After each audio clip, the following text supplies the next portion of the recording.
Hey, meet my friend Likwina Hananto, financial trainer / stand-up comedian. Selalu ada saja hal baru setiap sesi ngobrol dengannya. Jadi siap-siap ya, pegang pulpen dan catat. Karena dia mah ngomongnya suka cepet pisan.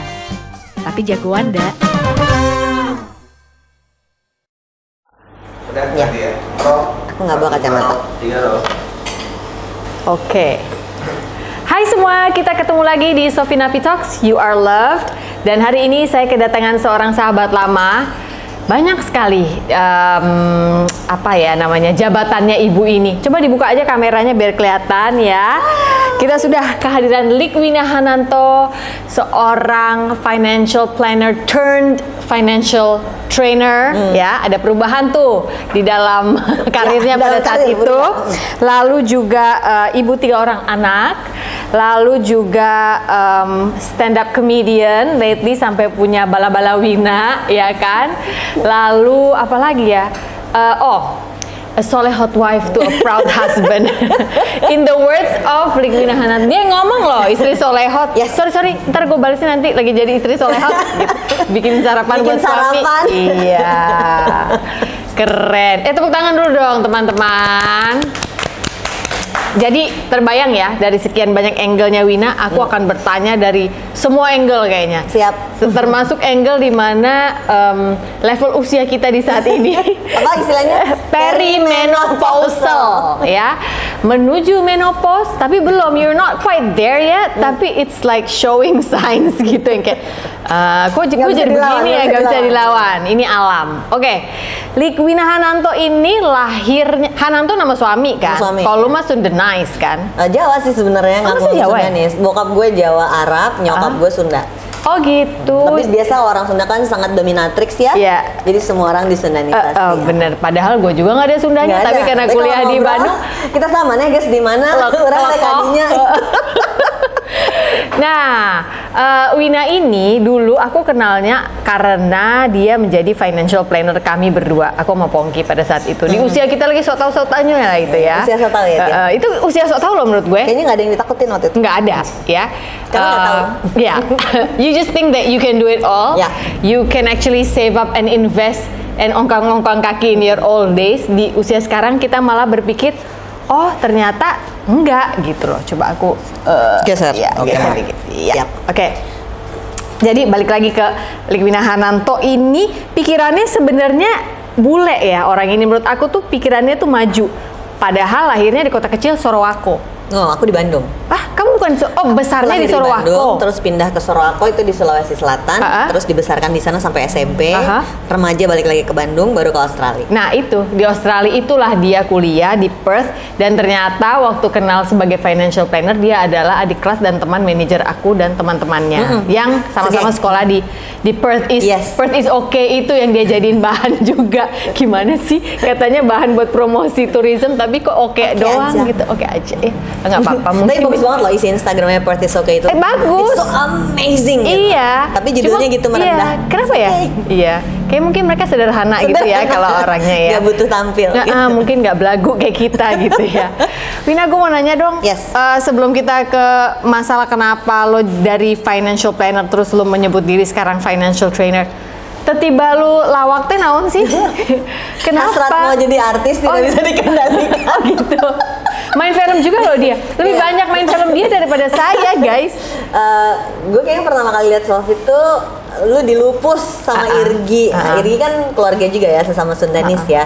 Gue sebenarnya lupa ingat sih saudaranya dari mana. Pokoknya kalau lebaran bareng aja jadi saudara gitu. Saudara. Irgi yang jadi zaman lupusnya itu Irgi. Gue itu ngajar finansial. Ini kayak 20 tahun mengerjakan itu. Selama ngajar, gue perhatiin orang tuh ada males, enggan, takut, bosan. Karena finance tuh kan kayak berhadapan sama kenyataan hidup ya. Jadi orang tuh ada kayak resistance untuk mendengarkan. Apalagi kalau ini ngajarnya di perusahaan, disuruh sama bos, makin malas selalu dateng gitu. Jadi untuk mencari perhatian itu, gue tuh suka menyelipkan skit-skit komedi. Jadi bayangin seminar 2 jam ngomongin keuangan, karena cepet bosan ya. Jadi di tengah-tengah tuh gue suka masukin cerita pribadi yang konyol-konyol yang malah bikin orang ketawa. Awalnya tuh dari situ. Nah, kan 10.000 jamnya dapet tuh, bisa seminggu 2-3 kali ngerjain training kayak gitu selama belasan tahun. Sehingga akhirnya gue pikir ini kalau gue ambilin skit komedinya aja, gue susun jadi komedi script, kayaknya lucu juga gitu. Nah, itu yang membuat gue akhirnya mulai. Jadi waktu stand up komedi udah mulai booming, gue ngefans sama Sadia Ma'ruf, seneng banget lihat Panji zaman dulu. Akhirnya gue nyobain deh, mulailah nyobain di komunitas-komunitas, dan akhirnya ternyata memang itu a calling, nggak bisa dilawan. Tahun berapa itu pertama kali lo melakukan apa ya, kurasi dari hasil anekdot lo itu? 2012. Oh, udah lama. Udah lama. 2012. Jadi ini tuh kayak 10 tahun berkomedi sebetulnya. 2013 itu ada temen yang, Wina, nyobain yuk komedi di acara aku. Namanya Bunga Mega. Hai Bung. Dia punya kayak conference perempuan kecil-kecilan gitu. Terus gue, itu pertama kali gue dibayar untuk naik panggung 2013 7 menit. 2013 tanpa ngomongin finance. Tanpa ngomongin finance. Dan itu kebayang menegangkan banget pertama kali. Udah lu komedi aja. Lu mau gue ngomongin finance nggak? Lu komedi aja. Gue cuma punya set pendek banget. Berapa, 7 menit? Nggak apa-apa. Jadi gue dibayar. Penontonnya saha eta teh? Penontonnya tuh cewek-cewek. Iya, siapa mereka? Conference perempuan. Orang opis, mbak-mbak opis atau perempuan bekerja, kebanyakan single, umur antara 25 sampai 35. Saat itu lu udah nggak? Saat 30-an dong? Udah di atas 35. Udah di atas 35, udah. Jadi lu datang sebagai kakak-kakak? Gue datang sebagai neng-neng. Terus gue pertama kali naik panggung itu senewannya minta ampun. Dan ternyata orang seneng, 7 menit itu ketawa. Nah abis itu ada lagi Nina Moran bikin conference lebih banyak itu. Ada hampir 1.000 yang nonton. Kalau waktu itu conference gede banget, women conference di Jakarta juga. Itu gue lebih panjang, itu gue 15 menit. Dan itu gue ngerasa gue relax banget di atas panggung. I know exactly what I wanted to say. Dan bener-bener yang dar gitu. Setelah itu okay, that's it. I'm gonna treat this not as a side gig, not as a part-time job. I'm gonna treat this as an entire new brand career gitu. Jadi di atas umur 40 gue baru memberanikan diri untuk ikut show besar yang kita bikin show gede Perempuan Berhak itu 2017 dan 2019. Dan 2023 ini akhirnya gue memberanikan diri bikin show tunggal pertama kemarin pas bulan Mei in English.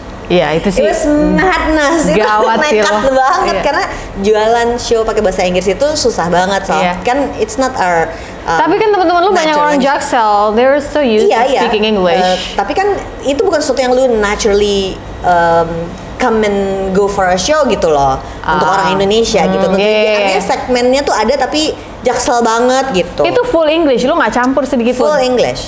Full English 1 jam. Lu anggap aja lu lagi di New York diundang terus lu full English 1 jam. Open mic. Jadi itu gue menyebutnya sebagai menuai pengalaman 10 tahun naik panggung dan 1 tahun pergi dari satu komedi gig kecil ke satu open mic kecil, satu ke stage kecil selama 1 tahun terakhir 2022 sampai 2023 sehingga punya cukup banyak skrip dan materi untuk naik jadi karya. Ini yang orang nggak tahu loh. Jadi kayaknya banyak yang sadar bahwa Likwina Hananto si orang finance itu yang biasanya ngajarin kita angka-angka dan cara berhitung agar kita tidak salah spending, tidak salah invest itu baru-baru ini gitu loh. It's been 10 years, ternyata it's been 10 years. It's been 10 years. Oh, thanks for telling me karena gue juga nggak perhatikan kalau itu udah. Karena mikirnya baru naik baru mulai. Iya, gue pikir lu tuh juga selalu merasa baru karena dibandingkan finance udah 20 tahun. I know, but I felt like you were jeprutet. Lu mendadak jeprut. Right? You were finally nggak laku ya finance-nya sih. Iya, nggak gue pikir split second jeprut in the pandemic. She probably needs humor to humor her life gitu. Justru si pandemi itu kerjaan finance-nya banyak, kerjaan komedinya almost zero.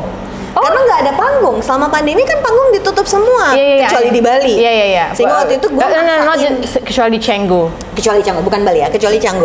Jadi gue sampai maksain terbang ke Bali, ke Canggu specifically untuk ikutan open mic kan gitu. Dan itu yang akhirnya membuat gue, dan karena di Bali, di Canggu adanya bahasa Inggris, itu yang bikin akhirnya gue latihannya tuh selalu bahasa Inggris. Makanya bisa bikin show bahasa Inggris full. Dan lo kalau bahasa Inggris gitu selalu dengan logat Australia lo itu lo bawa-bawa Yeah, in atau? my Australian accent. You speak Australian, mate. Tapi pakai warning ya. I warn you in the poster that the show is going to be in English only in the beginning. Maybe by the end of the show, my Sundanese accent will take over.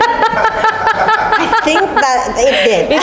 It's hard to keep up the Australian It's hard, accent it's hard. for 20 minutes ya. Yeah, Because let the alone an Sundanese hour. will take over. Yes. Oh jadi 10 tahun Udah 10 ternyata. tahun berkomedi.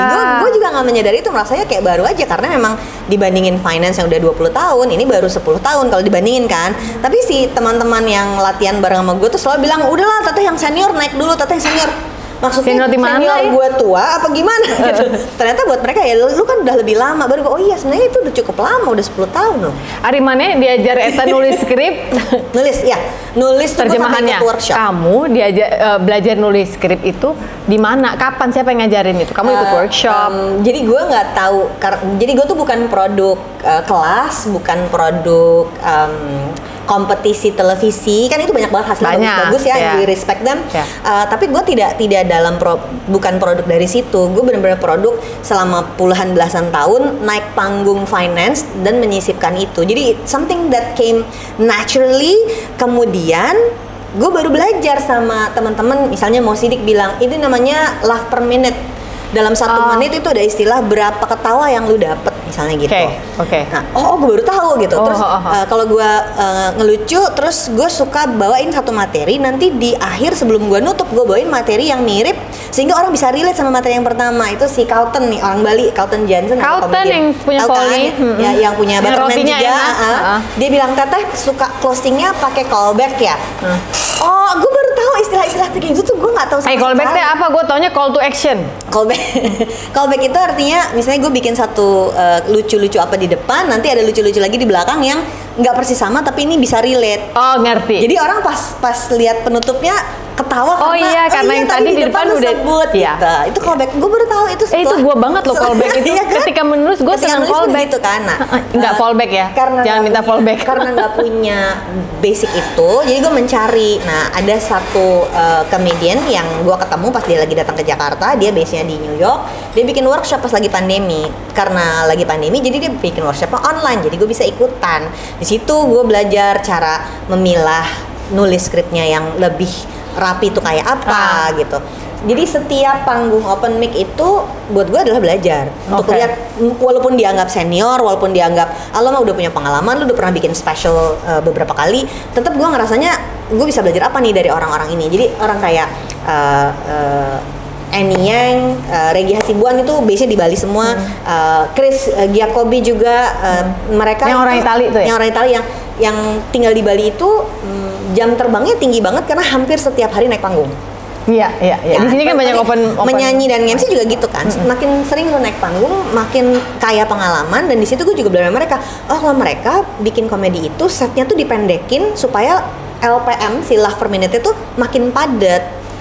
Jadi gue bisa improve. Oh ya, kalau punya gue itu tadinya gue kemana-mana bercerita, sekarang gue padetin deh supaya kalau nanti gue mau upload, akhirnya kebutuhan Instagram. Kalau gue upload di Instagram dalam 1 menit tuh dapat semua punchline-nya gitu. Tapi kan nggak semua bisa upload kan gini loh. Enggak, tentu saja materi aku banyak yang tidak boleh ditonton sama ibu bapakku. Oh ya, itu satu. Ya. Mereka belum pernah Ibu bapak nonton. mungkin nonton sebelah sini. Bapak, aku jadi stand up komedian.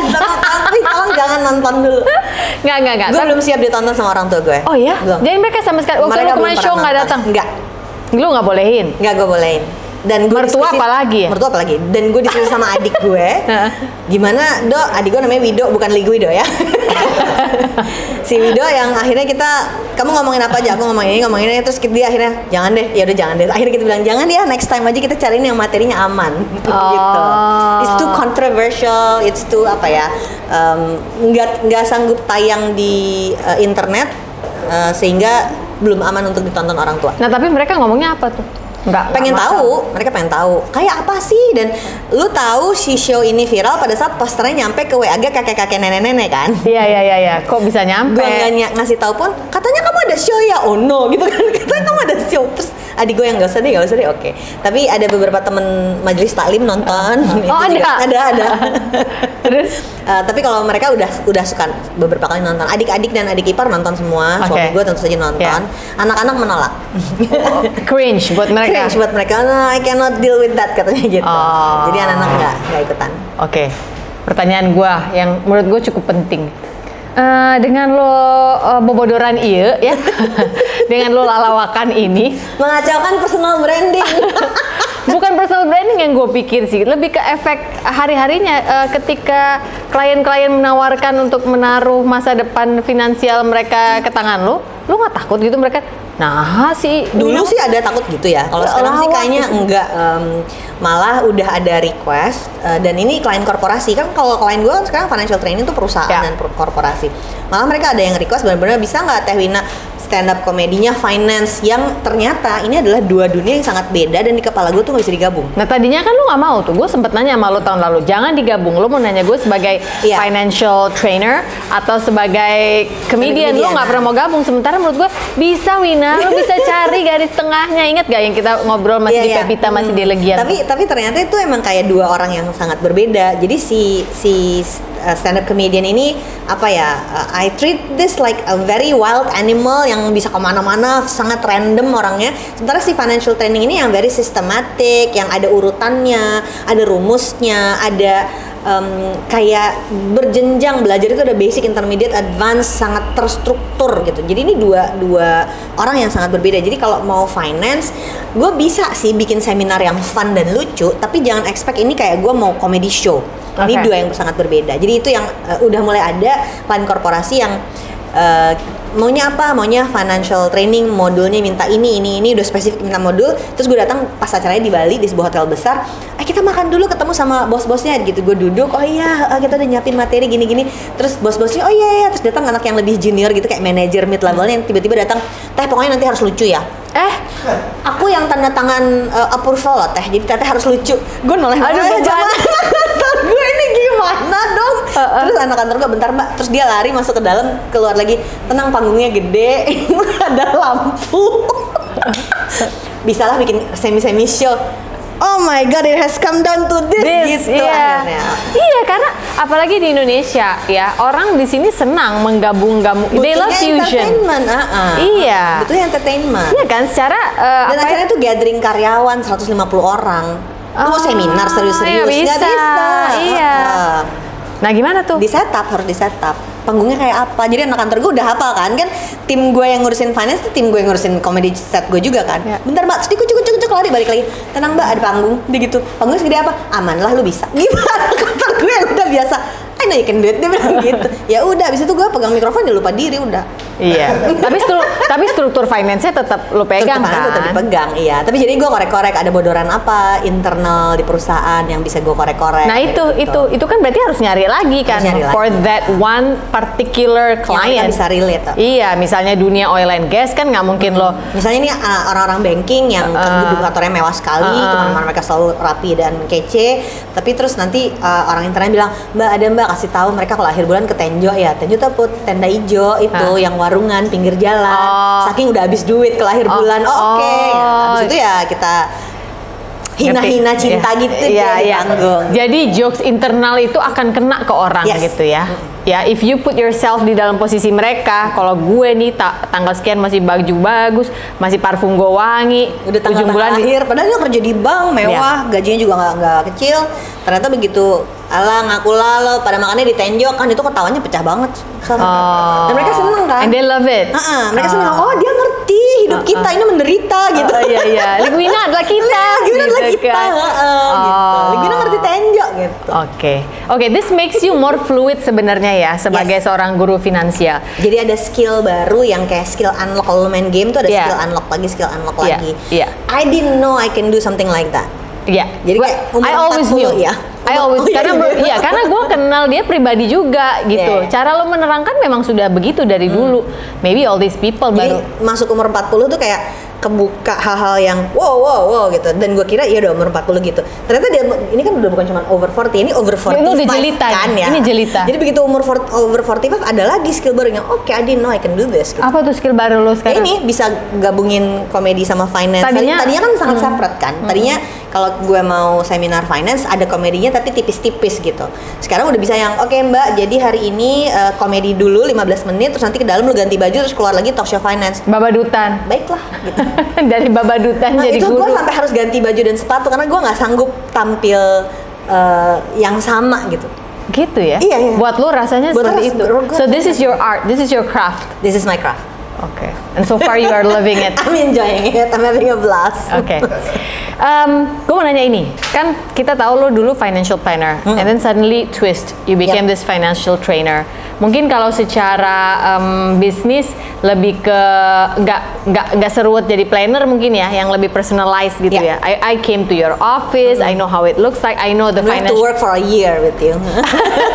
I know how your other financial planners look like. Aku tahu lah pada saat itu. Tapi kenapa sih harus jadi financial trainer? Lu melihat market lebih besar atau lu adalah this is my lazy woman's approach to working which I enjoy? Very interesting was, gue tuh pernah ngomong financial planner itu adalah profesi yang pengen gue lakukan terus sampai mati gitu. Iya itu, gue inget lu sempat ngomong kan? itu juga waktu lu baru lulus dari Perth itu.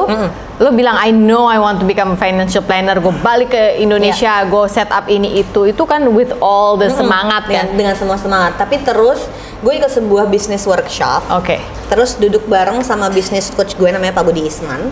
Terus Pak Budi bertanya mana apa ya disebutnya produk yang memberikan revenue stream buat perusahaan. Terus kita review tuh ada beberapa, ada financial planningnya, yang one-on-one contract itu, ada financial trainingnya, ada apa. Terus dia tanya mana yang mau kamu bunuh.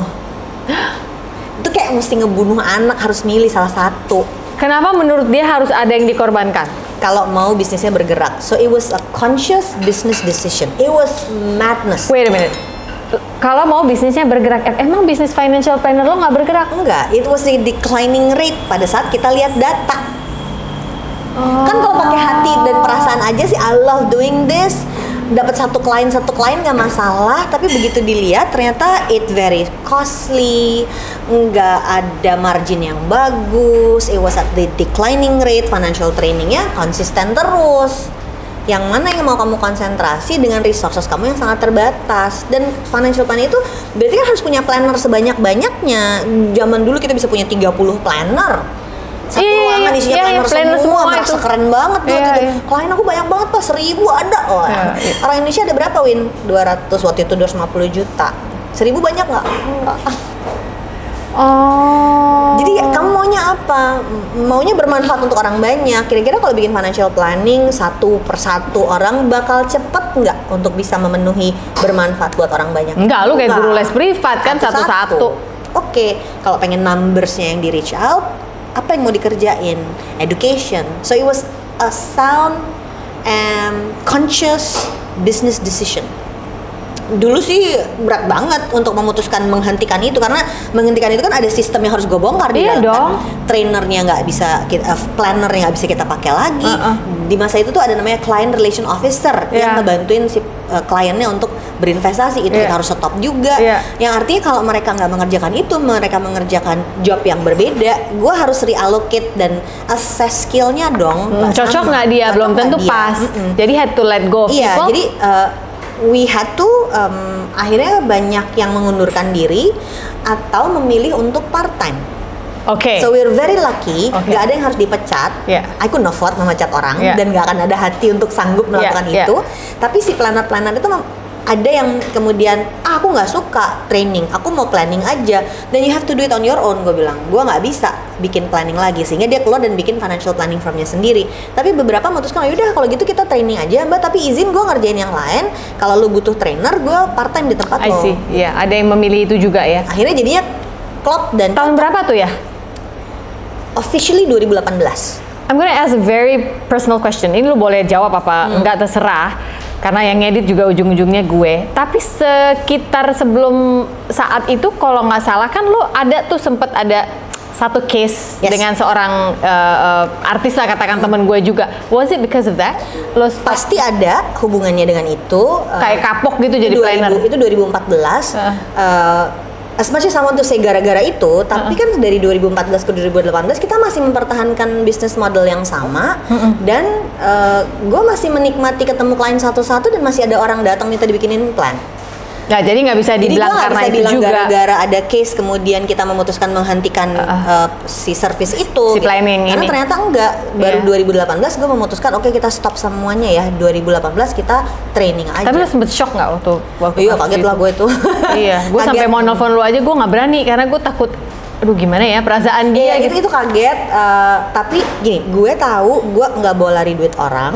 Gue nggak terlibat dalam mengajak orang masuk ke produk yang ilegal atau ternyata uangnya dibawa lari sama orang lain. Gue nggak terlibat di dalam itu. Yeah. Dan akhirnya pun tahu kok ada yang ingin memanfaatkan nama gue untuk bisa menyalurkan duit orang. Nah, itu yang harusnya bertanggung jawab dan itu yang nggak bisa dibawa gitu. Berapa lama tuh waktu lu harus menghadapi kasus itu? About a year. A year, ya. That About was a year hard. or I two. bet It was really hard. It was really hard. Family yang megang gue sih menurut gue yang membuat itu tetap kuat melalui itu. Dan untung waktu itu sosial media belum sebesar sekarang. Iya, kalau sekarang habis kali gue. Octopus banget kalau sekarang Iya. lo ada di semua platform. Rasanya sih waktu itu juga semua ada gitu. Rasanya, tapi kan ternyata mungkin nggak enggak sebesar ya. kalau sekarang kejadiannya. Dan tentu saja setiap kali ada case yang mirip, orang akan mencoba membawa gue itu lagi. Tapi gini, gue tahu gue tidak melakukan hal yang menyebabkan orang kehilangan uang. Iya. Dan gue tahu gue nggak bawa lari duit orang, gue nggak mencuri, sehingga silahkan kalau memang itu terus mau dituduhkan, ya nggak masalah, silahkan aja. Gue tahu kok gue nggak melakukan itu. Terkait lagi di akhirat. Iya, benar. Udah ini belum? Udah bisa, kalau sengatnya udah nggak ada terhadap masalah itu gitu ya, dimana lu dituduhkan macam-macam pada saat itu dan tidak terbukti gitu ya, udah bisa dibikin materi stand up belum? Ternyata belum ya. Gue selalu bilang oke, I'm okay with it, tapi ada hari-hari dimana gue nggak sanggup ngomongin itu. Iya, Ada hari-hari dimana gue merasa it was really bad, dan gue tuh selalu I place integrity as a very high value, tapi ternyata memang cobaannya akan ada di situ. Apa yang lu paling angkat paling tinggi, nanti cobaannya akan di situ.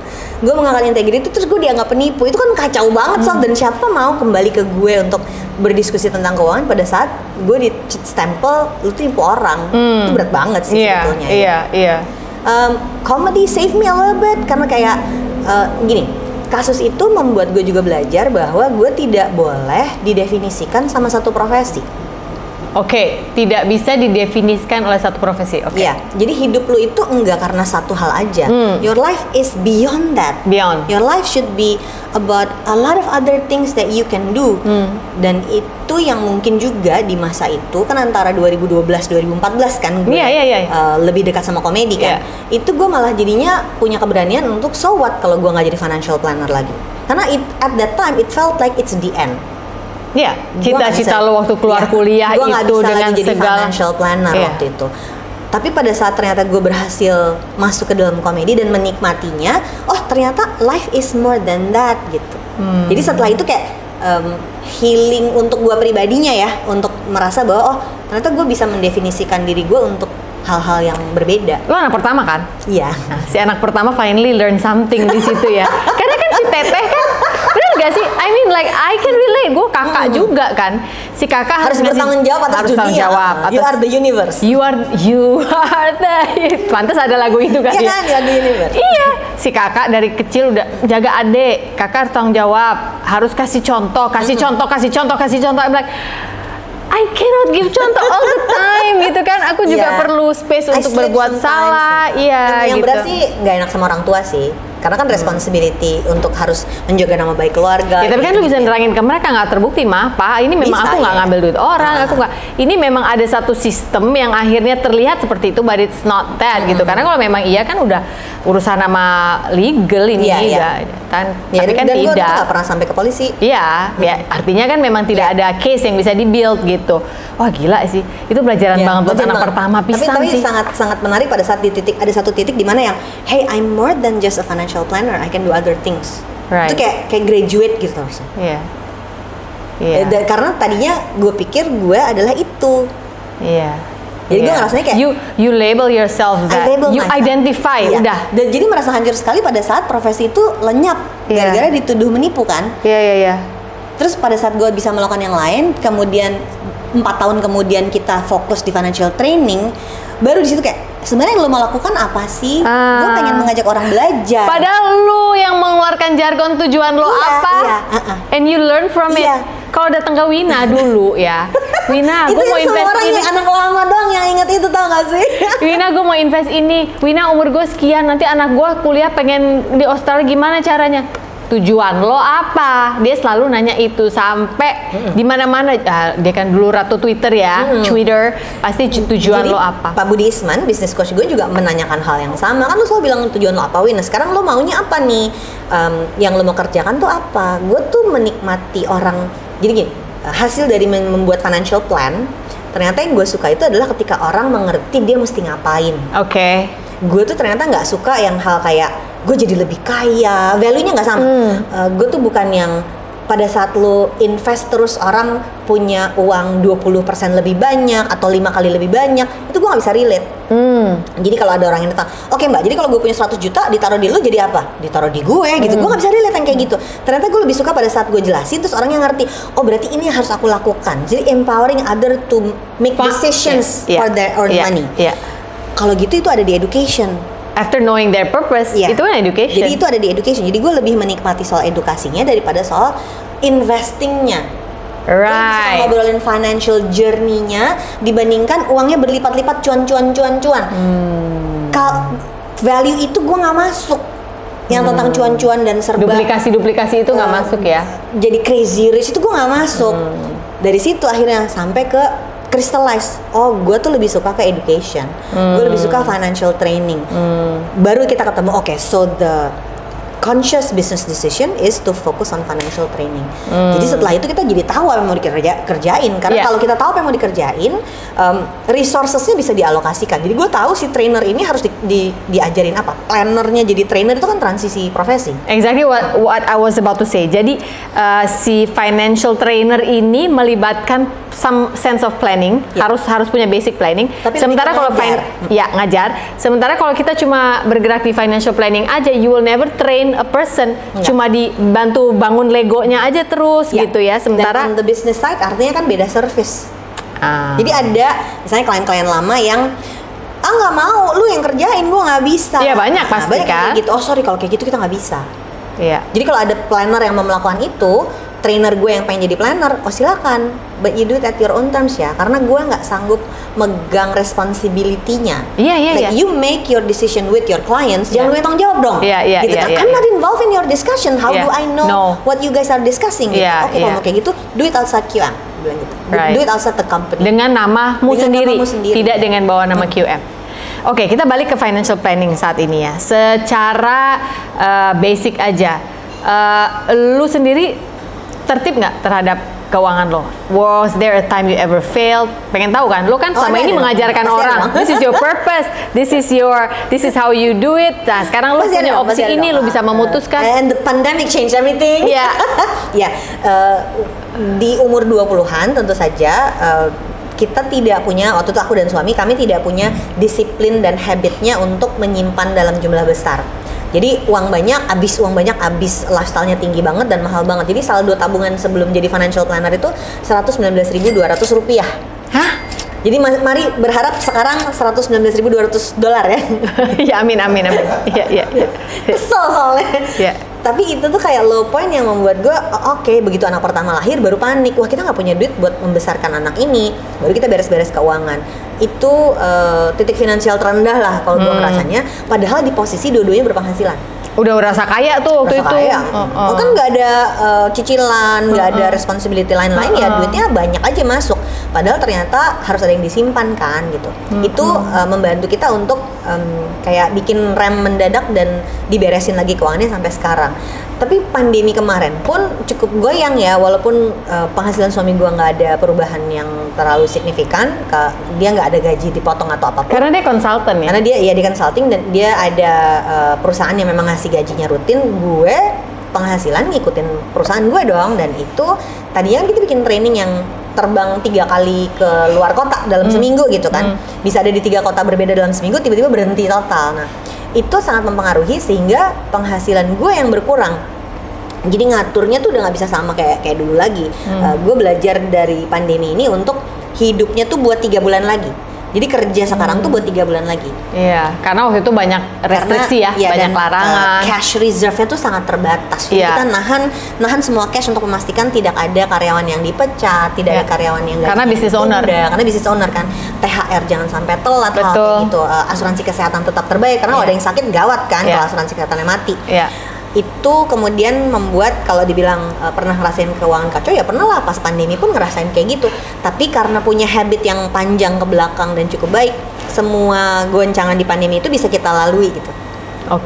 So kalau dibilang baik-baik aja terus menerus, enggak sih, semua orang juga pasti pernah ngerasain. Ya kalau pandemi pasti iya gitu, tapi selain daripada itu, lo pernah nggak merasa yang wah ternyata teori yang ini nggak berhasil ya? Kalau teorinya berhasil terus, prakteknya belum tentu. Ya jadi kan? perlu ketertiban, maksud lo itu? Perlu konsistensi untuk dikerjain terus. Di luar pandemi, di tengah-tengahnya tuh gue pernah kok ngerasain misalnya salah perhitungan, nggak punya uang buat bayar THR. Nah, itu kayak 2009. Jadi ngatur keuangan bisnis itu belum cukup jago, sehingga gue akhirnya harus ngutang waktu itu, gadein mobil buat bayar THR karyawan. Dan di masa itu pernah seorang Liquina pernah harus gadein mobil? Iya, pernah gadein mobil karena salah perhitungan? Karena salah perhitungan. Jadi kirain gue doang. Invoice tidak tertagih gitu kan sih. Invoice perusahaan tidak tertagih, jadi kita mesti nunggu invoice-nya cair beberapa bulan lagi. Tapi ternyata bulan itu ada THR yang harus dibayar. Ya otomatis semua senior partner, director level nggak gajian, ambil pinjaman terus bisa bayar THR. Jadi setelah itu tahu, oh nggak boleh lagi kayak gini. Makanya selalu punya reserve cash untuk apa aja yang akan kita bayarkan dalam 3 bulan, 6 bulan, 1 tahun ke depan. Ya, terutama karena bisnis owner itu tadi, lu nggak mikirin perut lu sendiri, mikirin staff, mikirin banyak orang. Di belakang tuh banyak orang yang bergantung pada kita. Sekarang sering kan yang kita lihat itu punya bisnis itu kesannya fancy keren ya. Fancy keren dan apa ya, yang sekarang laku itu kan adalah postingan pemilik bisnis yang crazy rich dan cepat kaya. Nah, padahal sebenarnya kenyataannya kan yang sedang dihadapi oleh banyak orang tuh nggak seperti itu gitu. Aku pengen orang lebih realistis aja sih ngelihat kenyataan tuh yang sebenarnya kayak apa. Apalagi sekarang semenjak katanya pandemi udah selesai, tapi banyak orang yang masih menghadapi hasil daripada restrukturisasi 1 semester kemarin. Pasti semua ngerasain juga 1 semester kemarin itu krisis sih enggak, tapi kok agak slow ya, perasaan kayak gitu kan. Nah, ini apa yang sebenarnya terjadi? Kita perlu lihat sales funnel kita tuh ada di mana 6 bulan terakhir supaya 6 bulan ke depan bisa beres-beres. Wow, gila. Itu belum dengan segala efek daripada restrukturisasi yang orang-orang pada ambil pada saat itu kan masih harus ada konsekuensi yang mengikuti, ya kan? Wow, jadi teori finansial itu berubah. Selalu bisa berjalan, tapi prakteknya ternyata nggak bisa plek-ketiplek. Harus ngikutin yang sedang terjadi sama hidup kita tuh kayak apa. Karena kalau basic-basicnya nggak akan berubah, Sob. Kayak jangan besar pasak dari tiang, kan tetap begitu sampai akhir zaman itu akan berlaku terus kan. Tapi pas kita mau praktekin, yang mana nih yang mesti kita geser-geser akan beda. Tergantung hidup lu sekarang lagi ngapain. Ternyata ada musim di mana pasak harus lebih besar dari tiang karena sesuatu hal gitu kan. Some people have to. Some people have to. Some people have to. Untuk modal, untuk apapun gitu. Ada kesempatan. Atau, nah ini kita masuk ke ini nih, sandwich generation. Atau ketika dia masuk ke sandwich generation di mana tunggu, ini aja dulu deh. Sandwich generation itu definisinya dulu. Dia ikut membiayai. Jadi ada istilah di Amerika namanya sandwich generation. Sandwich generation tuh istilah bule banget ya. Sandwich itu kan roti lapis, terus di tengah-tengahnya dikasih daging, dikasih sayur, dikasih saus-sausan gitu, telur gitu. Nah, sandwich generation itu adalah generasi yang jadi isinya roti lapis. Sehingga dia harus support orang tuanya, generasi di atasnya, roti di atas. Sementara dia harus support juga generasi di bawahnya, sehingga dia kededet di tengah-tengah. Yang sekarang terjadi itu bukan cuma sandwich generation, tapi juga rotinya cuma satu, tapi si anak ini adalah anak dewasa, belum menikah, jadi nggak ada roti di bawahnya, tapi dia udah kena beban membiayai orang tuanya. Jadi kalau di Indonesia yang gue lihat bukan cuman sandwich generation, tapi setengah roti generation pun ada gitu. Ketika dia harus support orang tuanya. Lebih diet ya itu. Jadi rotinya karbonya kurang, tapi kok bebannya? Tapi bebannya sama lebih berat. berat gitu. Malah lebih berat. Nah, kalau di Indonesia kan itu agak jadi apa ya? Blur gitu karena anak itu harus berbakti sama orang tua, harus mengabdi, harus ya kamu kan kecilnya dirawat sama mama papa. Kamu udah dewasa harus bisa dong balas budi. Which I learned dalam pengalaman hidupku adalah berbakti is one thing, membayari is another thing. Jadi berbakti itu tidak berjalan tidak harus berjalan paralel dengan harus selalu membiayai. Iya, benar nggak? Bakti itu tidak selalu duit. Bakti itu tidak selalu duit. Iya, bakti itu selalu duit. Tapi ada dua yang menurut gua akan sangat penting untuk dibahas. Yang pertama adalah semua orang akan sandwich generation pada waktunya. Semua orang. Jadi termasuk anak-anak kita nih. Can we change the future? Iya. Jadi gini, gue tidak datang dari keluarga yang orang tuanya nggak mampu. Oke. Orang tua gue pensiun, umurnya sekarang 75. They're quite well off. Tidak pernah minta uang. Kerjanya jalan-jalan. Tapi gini, kan mereka nggak akan terus-terusan sehat ya. Bukankah suatu hari mereka akan umur 80? Kalau tahu-tahu umur panjang 85, 95. Kapan, gue udah mulai bahas sama adik gue, kapan kita udah harus ngerawat? Kapan mereka harus pindah ke rumah kita? Karena masa iya gue biarin orang tua gue kalau misalnya tinggal sendirian gitu ya, hidup sendirian di sebuah rumah kosong? Nggak mungkin. Yeah. I don't see that happening gitu. Yeah. Apa iya gue mau taruh nyokap gue di rumah jompo? Enggak deh kayaknya. Mau duit banyak juga ya tinggal di rumah gue kali gitu, atau tinggal di rumah adik gue. Jadi isunya lebih ke mampu nggak kita membiayai orang tua yang nanti udah sepuh dan tidak bisa mandiri lagi. Mampu itu tetap sandwich generation juga kan? Tetap. Yang kedua adalah ada isu gotong royong.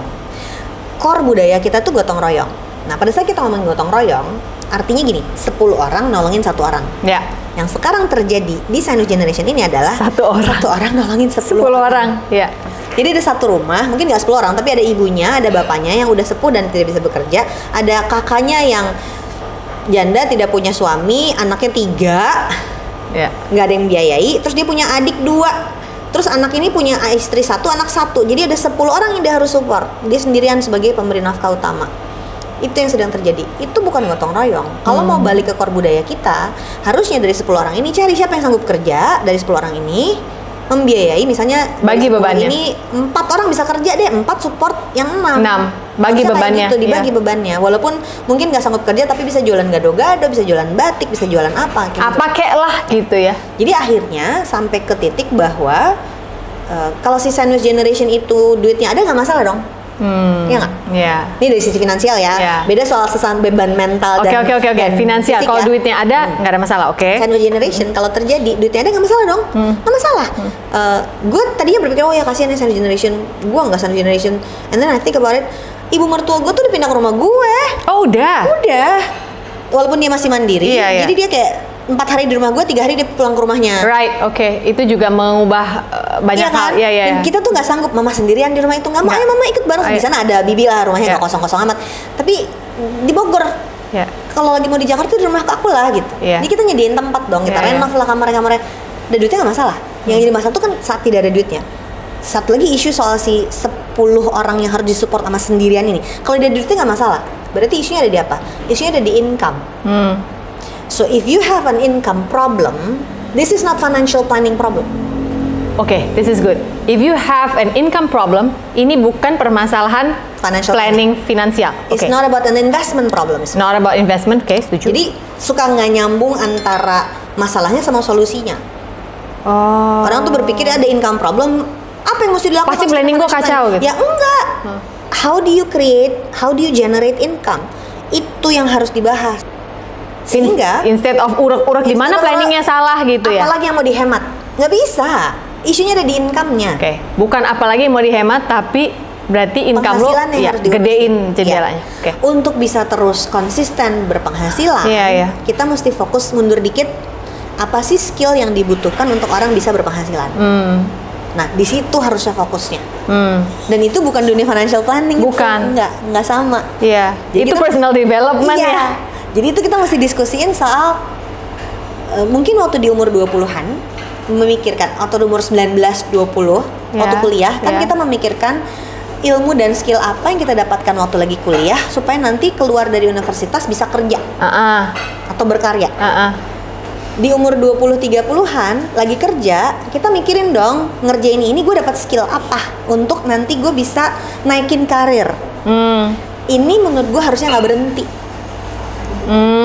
Jadi yang umurnya 40, yang umurnya 50, yang umur 60 itu harus terus memikirkan 20 tahun lagi mau jadi apa. Istilahnya kalau di dunia pensiun, pendidikan pensiun istilahnya adalah alih profesi. Alih profesi, ya. Itulah kenapa gue sempet ngobrolin tentang longevity di Instagram gue, bahwa lu tuh mesti mempersiapkan diri kalau kita dapat dana yang cukup, kesehatan yang lebih baik, kemungkinan kita akan hidup lebih panjang. That's gonna cost us money. Jadi apa yang harus kita lakukan? Kita perlu terus berpenghasilan, Sampai mati kayaknya. Sampai mati. Jadi nggak ada tuh istilahnya. Nggak ada berhenti kerja tuh, nggak ada. Walaupun mungkin tidak hidup demi sesuap nasi, tapi harus terus punya profesi yang bisa dikerjakan, dan itu efeknya kan kesehatan fisik, kesehatan mental, kesehatan finansial. Ketika lu terus punya sesuatu yang you wake up to something every day. Tapi banyak loh, gue ketemu perempuan-perempuan yang nggak tahu, laki juga mungkin ada kali ya. Gue udah capek kerja, gue pokoknya mau nyari suami yang bisa ngasih gue makan aja sampai pokoknya nanti gue sampai mati. Ya kasih udah makan. nggak kasih makan. Bisa dibenarkan nggak pemikiran? Kalau lakinya mati duluan gimana? Udah gitu. Ketemu ya kasus-kasus di pengalaman financial planning dan financial training 20 tahun. Lakinya metode dua. Ketemu kasus lebih banyak perempuan hidupnya lebih panjang, dan pada saat dia tidak pernah belajar atau berhenti belajar menghasilkan uang, dia kayak kehilangan arah apa yang mau dikerjain. Dapat warisan mah dapat warisan, di rekening duitnya sih miliaran, tapi datang ke gue ini gimana ya, cepet banget habisnya karena dia nggak masukin duit lagi, masuk kan? Iya, keluar aja terus. Dan jadi uang 5.000 sama 50 M sama aja sebenarnya kan? berkurang. Nggak jadi 50 M ketika 5.000-nya berkurang. Terus itu terjadinya bukan saat di umur 30-an dong. Terjadinya saat umurnya udah 57. Iya. How do you restart at 57? How do you relearn? Iya kan? Usia segitu mau belajar lagi udah males. Tante jagonya jago apa? Jago masak. Oke, yuk kita bikin warung. Oke, bikin warung. Tahu kan capeknya bikin warung? Tahu, Bu. Dari kalau nggak ada yang beli ya, dari tutup mata, lu harus mikirin mulai dari belanjanya, lu harus masaknya, lu harus jaganya, jualannya, udah selesai lu beres-beres. Besok you start again at 3 o'clock in the morning. At 57, no more energy. 2 tahun tutup warungnya.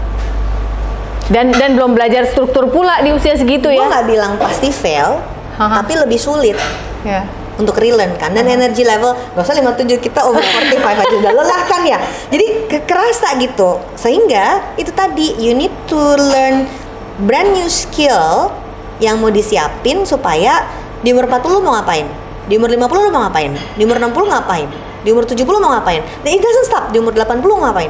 Nanti kalau udah umur 90 gue ngapain ya. Karena nggak bisa berkhianat sama Gusti Allah, bilangnya paling-paling udah mati. Kalau dikasih masih hidup gimana? Sehingga you wake up to something meaningful every day. Supaya elunya bergerak terus. Ini gue ada sahabat gue namanya Amalia Fong yang aktivis di Alzheimer Indonesia. Dan dia tuh salah satu orang yang mempengaruhi, karena gue selalu ngomongin kita mesti siap-siap pensiun. Nah, definisi pensiun itu kan buat gue definisi pensiun secara finansial. Buat dia gak usah pensiun, kerja terus aja supaya otak lu sehat. Gue baru ngerti itu sekarang, kayak dia udah ngomong itu kayaknya 10 tahun yang lalu gitu. Gue, oh maksudnya gini gitu. Karena ternyata ketika lu belajar sesuatu terus, it sparks your gray matters in your brain, sehingga elunya juga lebih sehat gitu. Dan lu tahu lu bangun pagi punya purpose kan gitu. Si organ otak ini gimana membuat dia lebih sehat gitu loh. Karena gue kalau dengar ceritanya orang Alzheimer tuh, otak lu physically mengecil. And it's the scariest disease ever karena you lose. It's an invisible disease soalnya kan lu nggak lihat. You lose context, you lose information, you lose knowledge of your family and loved ones. Kalau physical mungkin asal lu tetap bisa mikir dan berkomunikasi, lu masih bisa ngobrol. Ini kan enggak. Gue ada keluarga yang Alzheimer yang dikasih minum di depannya, kalau nggak dibilangin minum kak, dia nggak minum. Dia nggak nyambung kalau itu adalah untuk bisa diminum. Jadi diliatin aja. Jadi akhirnya ngomongin finansial ini buat gue panjang ya. Kita ngomongin life longevity, bagaimana kita bisa bertahan secara finansial, tapi efeknya juga ternyata ke sehat fisik, sehat mental, sehat finansial. Itu tuh tadinya jargon yang kita pakai selama pandemi. Yang sekarang akhirnya kita pakai juga untuk program persiapan pensiun di berbagai perusahaan supaya jangan mikirin cuman keuangannya ya, karena kita mesti mikirin lu sehat fisik, lu sehat mental, dan lu sehat finansial. Karena banyak orang tuh gini, kalau kerja di perusahaan, gua akan pensiun umur 55, it's like it's the end of life. No. Umur 55 itu lu graduate to do something else sampai 75, 85, 95 loh gitu. Berarti kan butuh skill apa untuk melanjutkan this new phase of life? There's no such thing as pensiun itu berhenti. Berarti yang ada adalah lu mau alih profesi apa di umur berapa. Atau jangan-jangan lu adalah orang yang beruntung di usia segitu, your boss gives you some other work, mungkin secara resmi lu pensiun dari PT, ya lu di-extend lah. Jadi lu tetap punya pekerjaan itu, tapi lu nggak bisa mengandalkan itu terus kan? Lu harus bisa apa kek, lu ada on the side lah, ngapain. Jadi buat tambah-tambah skillnya. Supaya dia nggak bingung sesudah. Karena kan gini, lu diciptakan bekerja di sebuah konteks, lu keluar dari konteks itu lu bingung. Itu yang gue temukan waktu gue berhenti financial planning. Bahwa gue gak cuma ngerjain ini, there are other things I can do in life. Ternyata bisa gitu. Nah, pensiun tuh kayak gitu juga dong. Berarti lu tadi biasanya kerja di kantor, duduk, skillnya tuh apa? Sehingga ketika lu keluar dari konteks ini ke konteks yang berbeda, skillnya masih bisa tetap dipakai. Jadi lu punya dua universe. Yang satu yang syukur-syukur lu digaji bulanan terus, tapi lu punya selalu flatteran apa kek, yang lain. Mungkin untuk orang yang kerja kreatif kayak lu sama Pongki ini kok kita seumur umur belum pernah ada yang gaji, Bu. Jadi kita selalu harus otaknya mikir. Bukan emang selalu kita pikirin. Konteksnya orang kerja di perusahaan, lu datang jam 9 pagi, pulang jam 5 sore, lu cuma tahu universe itu. Kalau konteks universe-nya lu pindahin, skillnya tuh masih ada sama sebenarnya. Lu bisa kerjain yang lain loh. Nah, itu terjadi sama salah satu sahabat gue di usia kita sekarang ini yang jelita, yang jalan 50 tahun ini, kasih sama gue, dia 48 juga. Dia sempat ngomong gini, gue baru menyadari di umur gue segini, gue itu ternyata nggak sok-sok deh jadi business owner, karena dia nyobain banyak gagal menurut dia.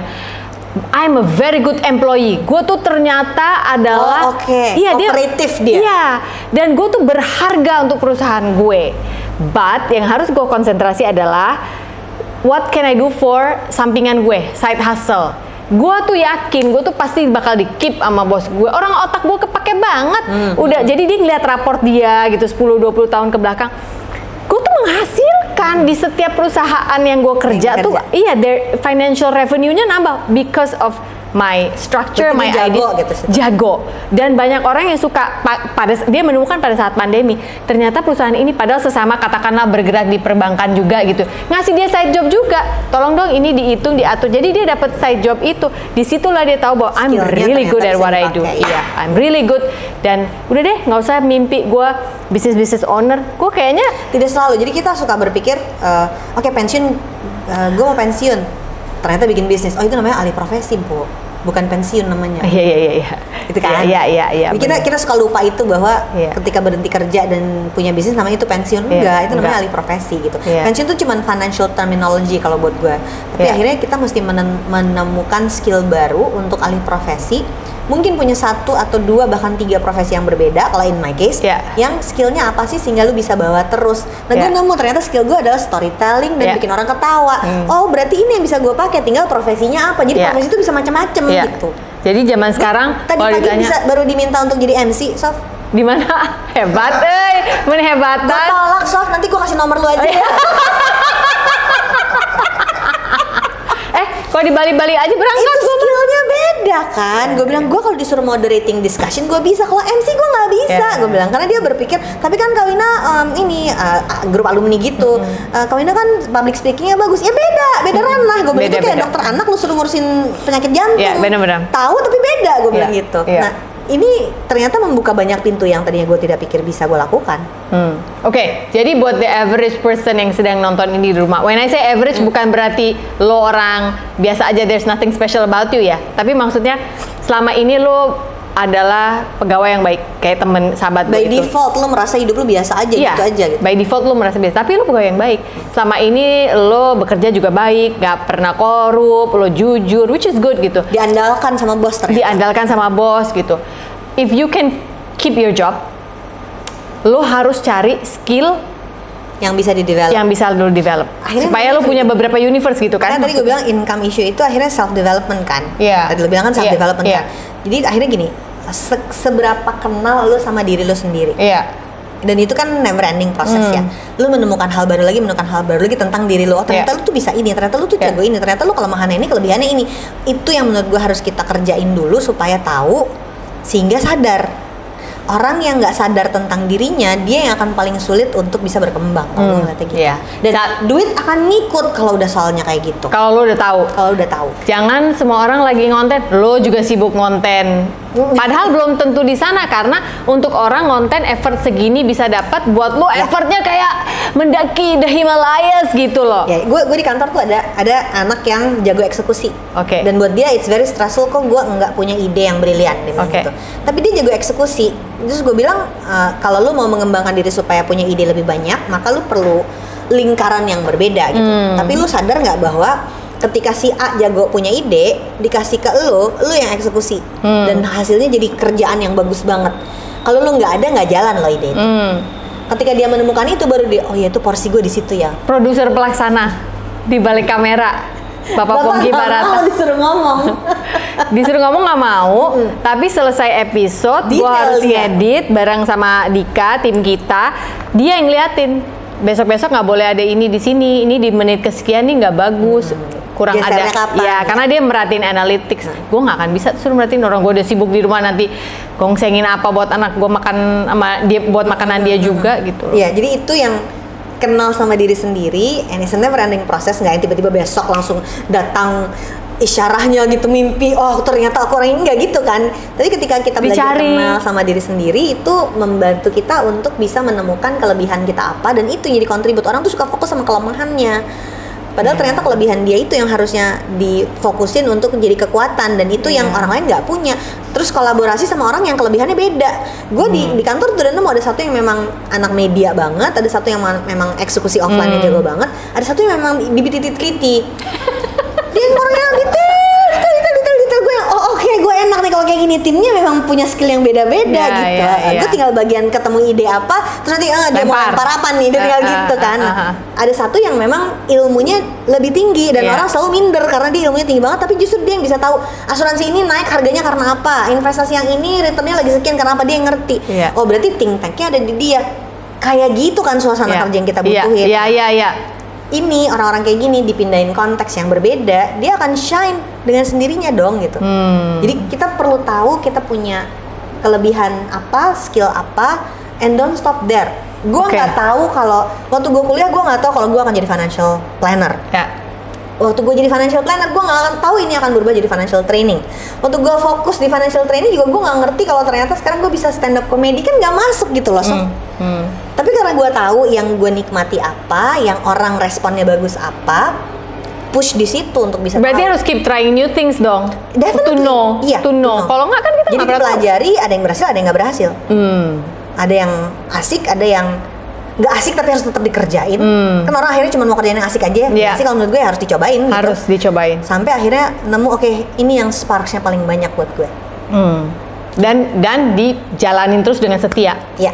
Karena kadang-kadang ada yang asik banget dan nggak menghasilkan uang. Benar. Iya kan? Itu tapi juga you learn lucu something from it. Ya berarti harus ngasih batas waktu dong. Sampai kapan gue mau belajar dari sini yang tidak menghasilkan ini, and then take it out, lalu lakukan sesuatu yang nanti bisa menghasilkan. Karena kadang-kadang kerjaan itu ada yang memang buat duit, tapi ada juga kerjaan yang memang buat fun aja. Ada kerjaan yang memang I want to learn something. Belajar.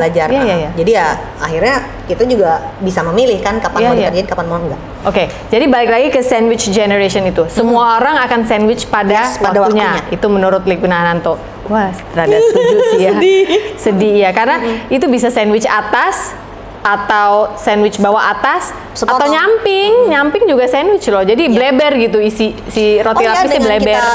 Dengan kita keluarga besar, sekarang pun gue udah mulai ada diskusi di antara sepupu-sepupu. Ada satu keluarga yang menurut kita butuh bantuan. Selama ini yang nolongin angkatan nyokap bokap gue. Angkatan nyokap gue kan umurnya udah 70 deh. Kan mereka yang harusnya didukung gitu kan. Jadi akhirnya gue udah kontakan, ini baru minggu lalu gue kontakan sama sepupu gue yang kayak gitu, mesti bikin rapat sepupu. Buat yang ini buat harus dibantu. Si keluarga yang harus dibantu itu sampai kayak gitu. Life is not always about you. It's about bermanfaat ya. Helping where you can. Karena memang kita purpose-nya ditaruh di dunia adalah untuk itu, saling mengisi gap itu. Nah, Jadi semua akan sandwich pada waktunya. Atau bahkan bleber. Atau bahkan bleber roti lapisnya ya. Siap-siap aja untuk itu ya. Cari skill lagi di sebelah mana gitu ya. Tidak ada istilah, gue mau cari aja orang kaya buat dikawinin. Kalau ternyata lo disuruh. Masalahnya lebih banyak. Oh my god. Nikah sama orang yang kaya raya banget itu masalahnya lebih banyak. coba kasih 3 apa misalnya. Selain misalnya orangnya mati duluan. Lo suruh sign prenup. 1, masalahnya dengan keluarga. Menikah dengan keluarga yang konglo atau punya perusahaan besar itu you are never part of them. You're always an outsider, right? Karena oh my goodness, itu hurtful banget loh. Perlu tanda tangan perjanjian pranikah dan I'm not against it. Memang itu sesuatu yang normal di mereka, harus dikerjain. Tapi then it's not your money, it's their money. Jangan halu ya, itu punya mereka. Itu bukan punya lo. Yang kedua, legally lu tinggal di mana? Jadi gue pernah ketemu kasus-kasus yang tajir banget gitu ya, crazy rich. Terus gue datang ke rumahnya, lu tau gak sih yang model tangga melingkar sinetron? Nggak tahu. Ya, ada foto gede banget, tapi itu bukan muka dia. Siapa dong? Muka mertuanya. Oke. Jadi buat dia yang, gue nggak tahu ini rumah punya siapa, dia bilang gitu. So legally, which one is yours juga abu-abu. Iya. Lu mungkin aja cuma ditaruh di situ, dititip. Boleh numpang tinggal. Boleh numpang tinggal. Oh, I've seen those. Iya kan? Tapi kalau besok lusa kemudian keluarga besar memutuskan gitu, mau dijual, kalian mau kemana gitu? You're out. Yang ketiga ya independency sih. If you have your own money, it's different story kan. Jadi kalau seberapapun itu ya. Iya, jadi kalaupun akhirnya nggak, gue mau nikah aja sama laki yang kaya, gue dibiayain. Have something that is yours. Tetap punya pegangan. Mau itu lu ceritanya ngajar zumba ke, jualan cilok ke, whatever. Tapi it's your own thing, walaupun itu nggak menghasilkan banyak ya. Tapi lu punya pegangan. Tapi lu punya sesuatu yang punya lu sendiri, sehingga lu terus melatih diri untuk belajar berpenghasilan. This is very good. It's an income issue. Sehingga kita balik lagi ke tadi sempet Wina ngomong bahwa tidak ada yang namanya pensiun ya. Kerja terus until the day you close your eyes gitu ya. Ya kan? 1, dia menghindari dari Alzheimer. 2, ya masa sih lo nggak pengen punyaan apa gitu sedikit, nggak masalah banyak kecil loh, yang penting punya, and this is mine gitu. Ya kan? Lebih ke sana kan arahnya. Jadi lo merasa apa ya, punya self esteem, dan ketika punya self esteem lo punya self confidence, dan ketika punya itu akhirnya lo bisa membantu orang. Jadi kan? Terus menjadi functional member of society. Kayaknya itu yang menurut gue penting untuk dibahas pada saat ngomongin pensiun. Tapi lu sempet tuh ada salah satu post lu yang bilang bahwa hello angkatan lahir 73 sampai 78, kita akan pensiun 73 sampai 78 kita akan pensiun 10 tahun lagi dari sekarang. Itu mah handphone gua hampir jatuh sih ya. Pas gua langsung maksudnya gitu. Terus gua kita merasa muda terus kan. Gua DM tuh, gue inget banget, maksud lo gitu kan, gue ngomong gitu, dia cuma dijawab gini, 10 tahun dah gitu doang. 10 tahun dari sekarang itu enggak lama. Ya, jadi gue di kantor gue sekarang, karena kita ngerjain financial training, ketemu dengan program persiapan pensiun di banyak perusahaan, banyak BUMN, oil and gas sama mining. Klien kita kebanyakan itu. Begitu ketemu program pensiunnya buat yang pensiun 2 minggu lagi, pensiun 2 tahun lagi. Hah? Ya gimana? Bukan nggak bisa, cuman proses itu nggak bisa di skip. Ya tapi kalau udah sampai dia di tahap itu, late to the party lah ya istilahnya, gue telat nih. Sulit gitu, jadi kan korek-koreknya tuh lebih 2 tahun lagi udah harus siap sekian ya Pak gitu. Kan dianya juga bete sama gue. Padahal gue maunya boleh mundur 10 tahun nggak biar kita ada waktu buat ngumpulin. Kan proses mengumpulkan itu terus ada. Jadi lu menyadarkan bahwa kalau masih punya waktu, berarti dari sekarang harus dipikirin ya, karena teman berinvestasi itu adalah si waktunya kan. Waktunya. Nggak bisa di skip. Nggak bisa. Mau cepet-cepet jadi hot money takutnya. Iya. Kalau uang yang cepat dapat nanti cepat lepas gitu. Hot money, speaking of hot money, sorry nih, gue agak lempar dikit. Ini gue udah ngobrol, takut ya lo sama pertanyaan gue ya. Ini apa nih? Generasi sekarang, NFT, kripto, kumaha tah? Pengennya cepat. Itu tadi ketika dapatnya cepat, lepasnya juga cepat. Gue merhatiinnya yang tapi nggak generasi ini sih, zaman gue umur 20-an juga gitu, cuma udah ada produk aja. Ya udah ada orang yang begitu. Jadi memang ada tren umurnya 20-an, 30-an itu cenderung jadi investor agresor, bukan agresif, agresor. Apa juga dibabat, nggak ada takutnya. Karena taunya juga kurang banyak. Kalau gue dulu ngerasa bedanya gitu, apa sama agresif? agresif kan dia mengambil resiko tinggi untuk mendapat hasil lebih tinggi. Kalau agresor apa aja dibabat. Oh oke. Nggak lihat kiri kanan. Nah ini semantik aja kok. Jadi isunya sekarang adalah yang sekarang itu gue dengar cerita-cerita yang hilang duit 150 juta gitu. Oh banyak. Punya duitnya banyak ya gitu. Perasaan gue dulu hilang 15 juta aja udah nangis gitu. Ini 150 juta. Cuman ganti produk doang. Zaman dulu mungkin mainnya saham gorengan, sekarang kripto gitu. Untungnya juga besar. Nah kalau mau kayak gitu berhati-hati soal berapa yang mau disimpan. Jadi sering orang lupa ketika dia dagang, ketika dia invest, ketika dia trading, hasilnya besar, itu diputar kembali semua. Nggak ada yang dipegang dulu ya. Teori finansial yang akan berlaku sepanjang zaman itu kan jangan lebih besar pasak dari tiang. Yang intinya adalah kalau lo menghasilkan sesuatu harus ada yang disimpan. Dan ini we're both being very spiritual people. Kan ada di kisahnya Nabi Yusuf yang tentang pemimpin Mesir bertanya, tolong interpretasikan mimpiku, hai Yusuf. Ada 7 sapi gemuk yang dimakan oleh 7 sapi kurus. Lalu Nabi Yusuf bilang akan ada 7 musim panen, diikuti dengan 7 musim pacek. Maka saat lagi panen itu jangan semua dipakai, sebagian udah disimpan. Di agama juga udah diajarin gitu kan. Berarti mau itu dari gaji, mau itu dari trading, mau itu kripto atau saham gorengan, atau lo ceritanya dapat durian runtuh sekalipun atau warisan, jangan dihabisin semua, harus ada yang disimpan buat masa depan. Berarti money is about how you manage ya sebenarnya. Akhirnya kan? Ya akhirnya. So an income problem as an income problem. Kalau udah ada income-nya, baru bisa masuk ilmu financial planning-nya. That's what I'm trying to say. Jadi dari tadi tuh orang suka, kalau gitu cara ngatur uangnya gimana? Duitnya ada apa enggak? Kalau nggak ada duitnya kita nggak bisa ngatur uangnya. Tapi begitu uangnya udah ada, berapa penghasilan mau kecil mau besar, tetap balik lagi akhirnya. Mana yang lo mau simpan untuk, kalau di ceritanya Nabi Yusuf 7 tahun kemudian, panjang buat nyimpan buat 7 tahun. Gue nyimpan baru 3 bulan gitu kalau di bisnis gitu konteksnya. Ternyata disuruh nyimpan buat 7 tahun loh. Artinya kan nyiapin pensiun dalam 10 tahun. Ya kira-kira kayak gitu, apa yang kita bisa simpan sekarang dipakainya buat nanti. Nanti waktu kita udah pensiun nggak cukup pun, ya udah apa yang masih dipakai sekarang, berapa yang mau dipakai sekarang, berapa yang buat nanti. Nantinya tuh mau 1 bulan lagi, 3 bulan lagi, 2 tahun lagi, atau 7 tahun lagi. Oke, speaking of spiritual, gue tuh sangat percaya kalau kita harus siap dulu dengan keranjang kita, kalau mau Tuhan memberkati kita. Kalau enggak, ini kalau pikiran bodoh-bodohannya ya, nanti pada saatnya dibuka jendela lo mau diberkatin, mana kalau di mana? Iya, lu cuma segini ya dapetnya segini, nanti tumpah kan yang lain gitu. Jadi gue selalu percaya bahwa siapin dulu keranjangnya. Masalahnya ini ketika menganyam keranjang lalu menunggu dia mulai diisi, itu kesabaran diuji di situ. Karena kan setiap lihat ini keranjangnya jadi, kok belum ada gitu ya. Ini termasuk tadi yang kita omongin berarti kan ya, you find your purpose, your set of skills, lu bisa apa aja, lalu siapin keranjangmu gitu. Oke, taruhlah in my case sama Pongki, kita nggak pernah jadi orang gajian, nggak pernah digaji, sehingga kita tuh musuhan sama bank tuh. Kalau misalnya kita mau minjem kan slip gaji mana, nggak ada, nggak bisa gitu kan ya. Jadi kita tuh adalah tipe orang yang selalu harus mikir gimana caranya untuk mengenerate income gitu ya. Jadi pertanyaan gue adalah, ketika orang sudah belajar melakukan itu, nih gue berusaha simplify nih, lalu dia udah siapin keranjang-keranjangnya, harusnya itu on the right track dong. Ketika mulai keisi keranjangnya, karena gue percaya akan ada hari di mana keranjang itu terisi, mau keranjang besar, mau keranjang kecil, baru akhirnya kita manage per keranjang ini. Tapi jangan cuma satu keranjang kan Bu, gitu kan maksudnya? Gini, kalau di finance tuh ada istilahnya diversifikasi. Diversifikasi itu tadi jangan naruh telurmu di satu keranjang, ya, di beberapa keranjang.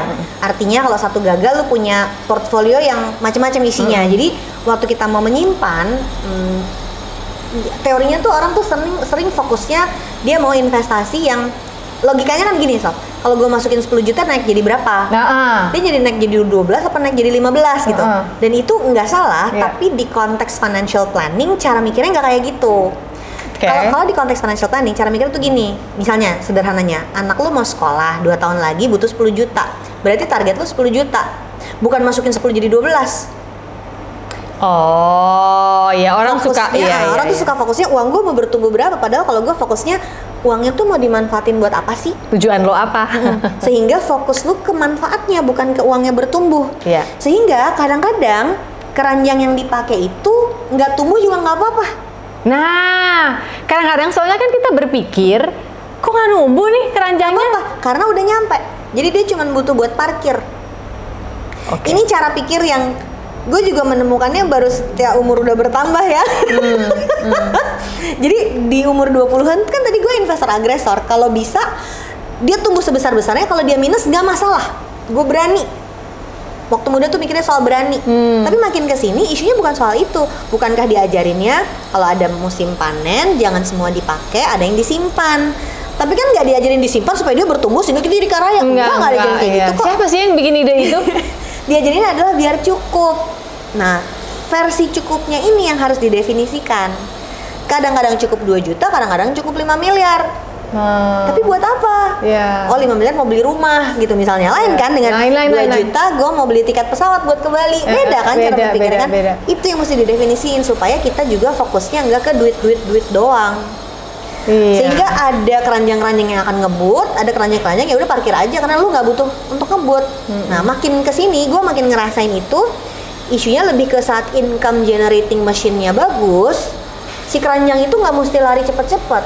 Si keranjang-keranjang itu si kendaraan investasinya tuh yang parkir-parkir aja atau returnnya kecil-kecil aja juga nggak masalah karena income generatingnya bagus. Income generatingnya menghasilkan dalam format yang cukup besar. Jadi lu nyampe ke titik cukup.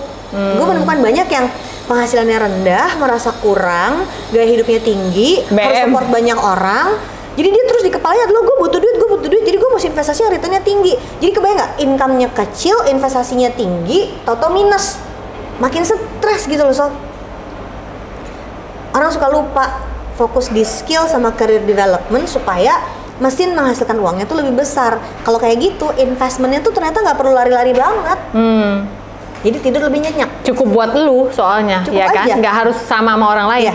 Kita terlalu bombardet sih. Gue masih sama ada produk-produk media yang resiko tinggi, gue masih pakai beberapa. Tapi mungkin porsinya sekarang less than 20% gitu. Udah nggak menjadi fokus yang besar lagi karena ya tadi tujuan finansialnya banyak yang jangka pendek, yang kita butuhin ternyata resikonya nggak perlu besar-besar amat, lebih ke fokus bagaimana generating income dibandingkan uangnya tumbuh dalam angka yang eksponensial.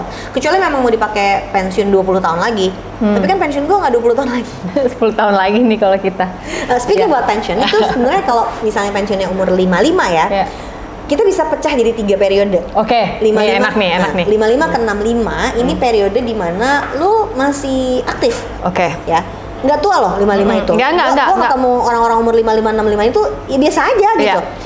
Dia cuma berhenti kerja gara-gara peraturan ketenagakerjaan di kantornya.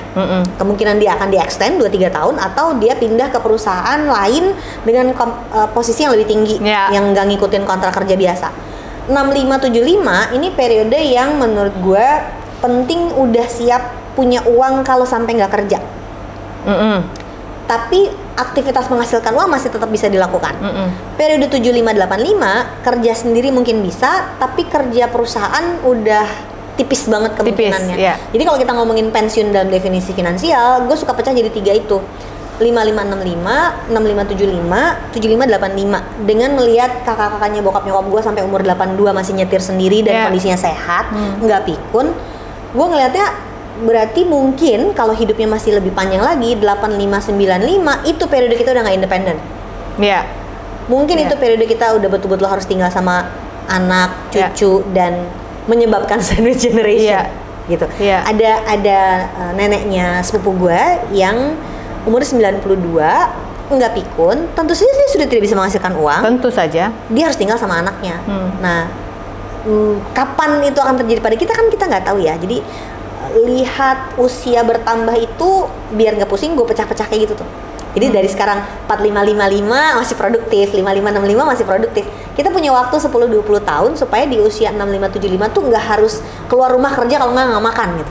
Pokoknya kalau buat makan ada lah. Makan ada, tapi kalau mau kerja supaya syukur. Lebih sehat gitu, supaya lebih sehat. Nah di 75-85 ini yang gue udah nggak ngelihat masih mungkin nggak ya gue kerja untuk menghasilkan uang di 75-85, gue nggak tau. Berarti nyokap gue termasuk anomali ya. Dia 72. Dia masih sampai hari ini interpreter dan translator English Indonesian English. Dia itu set skillsnya dia. Padahal dia waktu muda tuh kerjanya sekretaris. Dia pegawai yang baik. Tapi dia menemukan bahwa ketika bosnya ngasih, tolong dong translatein, tolong, akhirnya itu jadi dipakai. Iya, jadi gue melihat bahwa lu kalau dikasih beban kerja sama bos lu jangan ngomel, jangan-jangan di situ lu, oh gue bakal pinter di sini nanti gitu. Itu yang lu pakai buat kan, side hustle. untuk dia kerja jadi secretary, unlikely dong di umur 72 kerja di perusahaan. Enggak. Tapi dia di hire loh oleh satu perusahaan. Tapi skillnya bisa dipakai untuk terus-menerus bekerja. Bisa. That's it. Interpreter, dia translator, dan ini agak anomali. Yang gue bilang anomali adalah di usia dia sekarang ini dia masih menjadi guru dan penguji di salah satu sekolah pilot yang ada di Bali ini. Jadi dia nguji. Jadi setelah pindah ke Bali pun dia masih dapat job itu. Malah berangkatnya udah dari Bali sekarang. Oh malah sekarang lagi di Jakarta. Tante fancy loh. Jadi dia lagi aku mau balik ke Jakarta. Wow enak ya hidupnya. Oke. We need to learn from people like your mom and my dad.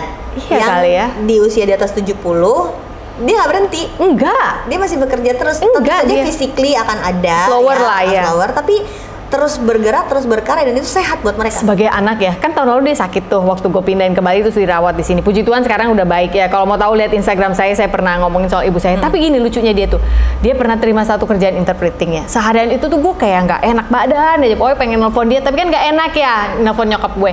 Begitu sore gue telepon, gue dibilang sama Pongki nih, aduh gue nggak enak feeling nih nyokap gue. Tau nggak? Bener loh. Aduh mami ngos-ngosan lemes, mau duduk dulu ya. Kenapa mah? Ternyata hari itu kliennya gedung office-nya lift-nya rusak. Jadi si oma-oma 72 tahun dengan lutut udah oglek-oglek sakit ini harus naik 6 tingkat. Oh my gosh. Turun 6 tingkat dan otaknya tetap harus berfungsi untuk interpret ya. Sampai gue bilang, "Mam." Sampai dia kasihan. Iya, gue bilang, "Mam, terus mami naiknya gimana tadi?" Ya mami, tau gak hebatnya dia.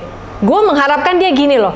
Ya mami pelan-pelan aja, nanti pasti akan sampai. Enggak lo nyokap gue, tapi ini jangan ditiru ya. Mami pura-pura aja as if mami lututnya nggak apa-apa gitu. Itu tuh si fake it until you make it tuh mak gue tuh. Takut. Gue sebagai mam kok jatuh, tiba-tiba dia darah rendah atau apa, siapa yang bantu? Dia bilang, enggak. Tuhan pasti bantu aku. Ya udah pulangnya dia tinggal lulus. Isu terbesarnya dia punya skill yang terus dia bisa bawa sampai di umur 72 untuk terus bisa bekerja. Bukan soal menghasilkan uangnya ya, tapi dia terus bekerja, dia punya sesuatu yang dia pegang sendiri, and this is her life gitu. Gue mau bedain sama mertua gue ya.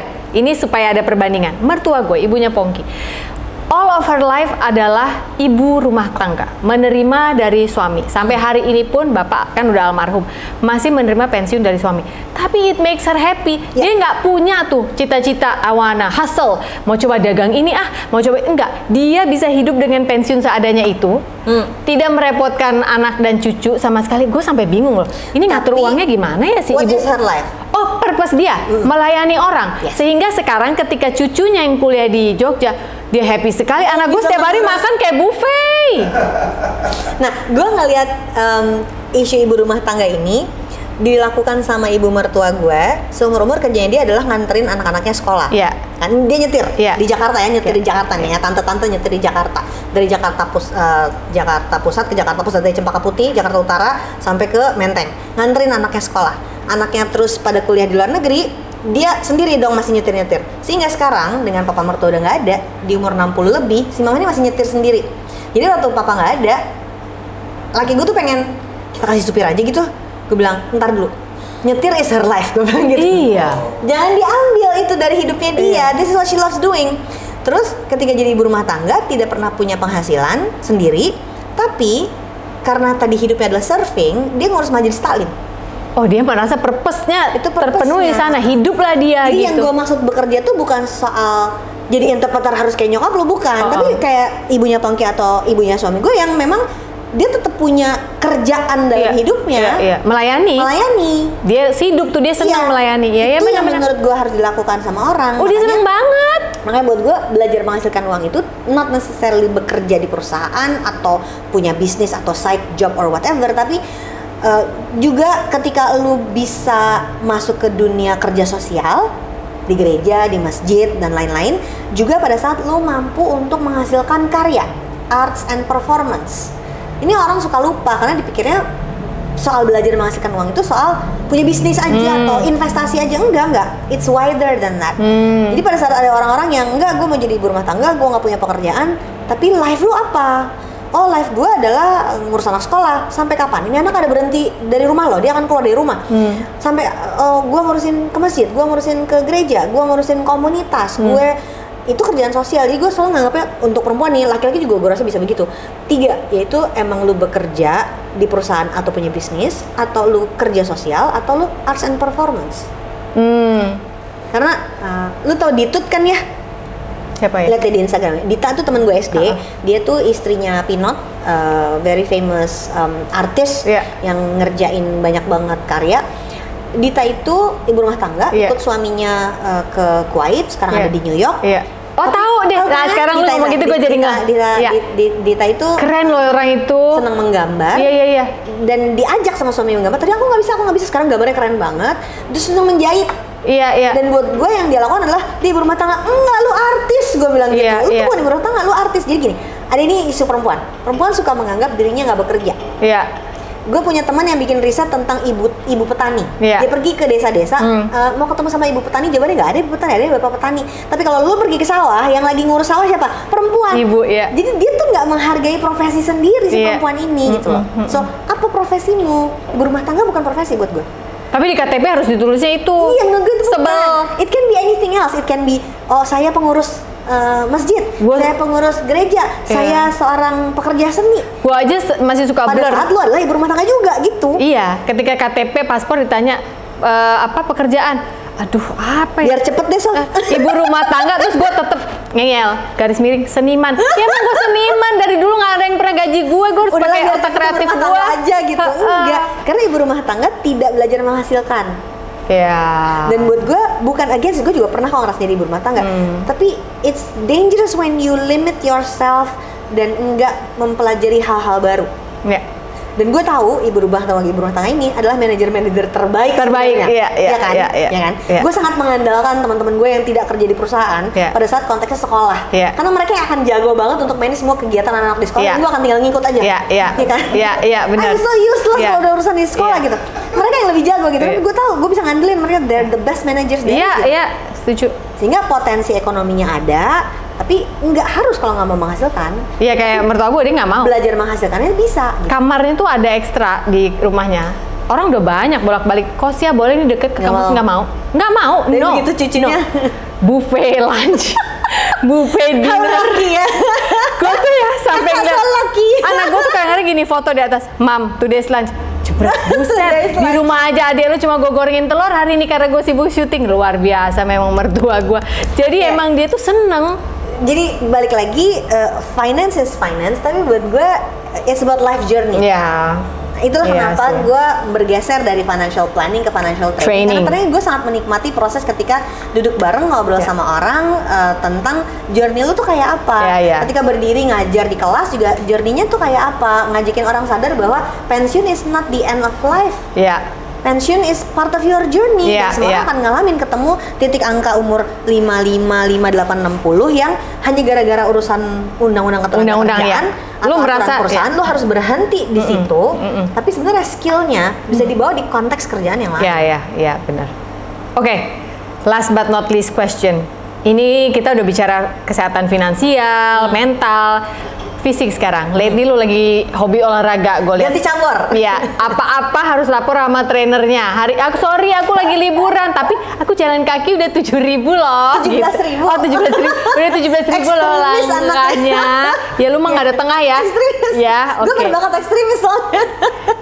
Apa health hacks lo lately seorang Likwina dalam hal weight training? Oke. Atau sekolah itu gue juga tiba-tiba jadi weight training dulu gue hina-hina itu, ya kan kesebatannya. Gitu. Ada cowok gym tuh gitu-gitu, apa sih lu? Ternyata itu berguna untuk menurunkan kadar gula darah. Tuh kan? Iya, otot itu diperlukan guys. Dia biar bisa menyerap gula. terus? I've been dealing with weight issues for a long time now, dan dulu tuh hacknya adalah gue lari sehingga gue bisa turunin berat badan gue, karena kalau nggak ada race apa di ujung gue tuh nggak termotivasi untuk menjaga makan dan olahraga. Tapi belakangan gue merasa semakin perimenopausal, isunya bukan teorinya nggak itu ya? Isunya bukan soal jadi kurus ternyata, isunya lebih dari itu gitu. Yeah. Jadi trainer gue tuh ngomong gini, coach gue tuh ngomong, namanya Afin, emang kalau lo udah lari maraton dan udah kurus terus apa? Iya. Oke, baiklah gitu, tidak menjawab. Akhirnya isunya adalah how to be healthier. Dan menyiapkan diri untuk 10, 20 tahun, 30 tahun lagi kan. Isunya jadi bukan soal bisa lari tahun depan di Berlin Marathon, bukan isunya. Dan ternyata untuk bisa ke sana ya sehat itu holistic, is everything. Ya tidurnya, tentu saja kita tidurnya berantakan. Ya makannya juga berantakan. Hydrationnya. Dan si muscle management tadi, how to build your muscle. Jadi kalau cuman mau kurus, gue bisa dietan 3 bulan turun 10-15 kilo. I know how to do it, we can handle that. Tapi itu nggak sustainable. And you be an unhappy. Yeah, so I will not be an easy woman to live with. I will not be an easy woman to live with. Pada saat akhirnya gue lebih senang olahraga dan ganti cabur karena berat badan itu nggak sehat buat kalau gue pakai lari, nggak bagus buat lutut. Gue ganti cabur ke weight training, gue menikmati barbell dan dumbbell. Ternyata itu lebih enak, tidur lebih enak, makan bisa lebih teratur. Berat badan turun mah nggak banyak, tapi lingkar-lingkar berkurang. Dan sekel gitu loh sih. So if you cannot be skinny, be strong. Isinya akhirnya lebih ke situ. Tapi buat apa jadi skinny if you're not strong juga? What for? Akhirnya oh ya udah. Jadi ketika kan selalu ada kan saudara jauh yang lu gemuk ya sekarang, kok bisa angkat barbel sekian om? Maunya gimana jadinya gitu? Dan that shut them out gitu. Oh oke gitu kan? Karena buat gue ternyata itu yang lebih penting. Karena everyday kita akan jongkok, pungut barang, menopang badan ini. Dan being a spiritual person kan buat gue ya isunya adalah bisa taraweh yang 23 rakaat nggak pakai kursi ya gue gitu di umur 60-70 nanti gitu. Isunya tuh akhirnya kayak gitu. Jadi punya purpose olahraga ini bisa beribadah yang membutuhkan badan itu bisa tetap gue jalanin. Jadi lagi di masjid terus lihat orang lain harus duduk, oke, gue harus lebih sehat daripada itu supaya badan gue bisa menopang gue untuk berdiri dan sholat naik turun 23 rakaat ya, I can do it. Karena udah biasa Romanian deadlift. Romanian deadlift biasa. Jadi panjangnya tuh ke sana sebenarnya. Yang menariknya adalah pada saat gue ngerjain olahraga yang lebih rutin dan itu terus terang aja memang tidak bisa dilakukan cukup rutin pada saat jadwalnya berantakan. Saat olahraga bisa lebih rutin 3 kali aja seminggu, kepala tuh fokusnya beda. Oh iya, setuju. Iya nggak sih? Lu udah menjalankan puasa juga nggak? Mau bukan puasa religi ya? Dalam intermittent fasting maksudnya? Lebih ke long fast sih. Jadi kayak pernah. Intermittent fasting di gue efek hormonnya nggak bagus. Jadi gue nggak kerjain itu. Paling ya puasa yang biasa aja yang gue kenal Senin Kamis itu yang akhirnya gue pakai. Ya mirip-mirip kan sebenarnya. Jadi untuk kesehatan juga jalan. Tapi jadinya gue ngerasa si olahraga ini membantu gue secara fisik lebih sehat, tapi juga ternyata my mind comes along with it gitu. Kepala yang lebih fokus, ide yang lebih banyak, karena tidurnya jadi beres. Bener. Aipek teh mensana incorpore sano teh. Ternyata bener. Dulu mah cuma suruh apalin naon sih mensana incorpore sano. Menarik banget ya. Ada tren gimana? Gue perhatiin tren yang menarik banget, dan laki gue bilang kalau ke gym jam sekian isinya ibu-ibu semua, dia bilang gitu. Jadi ada tren perempuan-perempuan, terutama ibu-ibu di umur 35 ke atas itu lagi rajin-rajinnya olahraga kalau di Jakarta. Gitu. Gue yakin di Bali juga gitu sih. Dan ini tren yang bagus banget menurut gue. Bukan hashtag weight gains ya. Gym gains, sorry. Gym girls jadinya. Karena artinya kita akan punya a set of generation of women yang lebih sehat. Mestinya ya, kesananya ya. Well, hopefully. Gitu. Dan tadi dari sehat fisik, sehat mental, ujungnya nanti sehat finansial. Karena ketika lo fisiknya sehat, lo punya kepala yang lebih bisa fokus untuk bekerja, dan itu yang bisa bantu lo untuk dapat skill generate income yang lebih bagus. Oke. Wow, lengkap hari ini ngobrol sama Likwina Hananto. Tepuk tangan dulu dong buat Likwina Hananto. Kirimkan pertanyaan di bawah ini dan tidak akan kami jawab karena ibu lagi sibuk liburan ya. Dan liburan ini kurang big hat ya, kurang dibawa. Oh iya, big hatnya mana? Ya, big hat nggak dibawa, ditinggal tadi dia bilang. Dia sibuk loh. Kalau dia ke Bali pasti itu hasil kado ulang tahun lu kan? Kado ulang tahun geng. Big hat itu. Big hat. Jadi abis ini lu mau ke Gua gym, mau ke gym. tempat Jennifer Bahdim workout. Tadi gue yang bocorin, lu mau gym? Sini nih, ada tempat Jennifer Bahdim workout gitu Ya, kan? either that atau berenang sama anak-anak. Atau berenang sama anak-anak. Oke, salam buat Mas Dondi, Mas Bebek. Mas Bebek. Salam juga buat anak-anakmu yang udah besar-besar. Yang Iya. satu lu udah mulai separation anxiety kan, Iya, sama dua yang akan nomor berangkat 2. kuliah jauh soalnya. Kemarin dia nge-DM aku nanya gini, berangkat kuliah jauh. How did you deal with Mas harus ke Jogja? Gue jawabannya cuma gini, I don't deal. I just adjust in my perimenopausal theory mind. Oke. Ya, gue inget kok per hari-hari pertama masnya pergi dia ribut. Nangis mulu ya, nangis mulu, cengeng biarin dia. Pasti banyak yang relate di sini nggak apa-apa. Nih banyak ya, banyak. ibu-ibu yang harus belajar melepas anaknya berangkat. Tah paling sulit. Akan terjadi, Akan. seperti juga sandwich generation akan tiba pada waktunya. Udah, pokoknya Mari siap siap-siap. aja. Kenali diri sendiri, know your purpose, and yang paling penting adalah know that you are loved. Hari ini bukan hari yang baik untuk menyerah, katakan itu setiap hari. Sampai jumpa, sampai ketemu. Sok atuh donatnya udah boleh Iya, iya. dimakan dari tadi Diangetin lagi dianggurin. kayaknya. Mau diangetin ya? Mau diangetin Sok. lagi ntar. Angetin.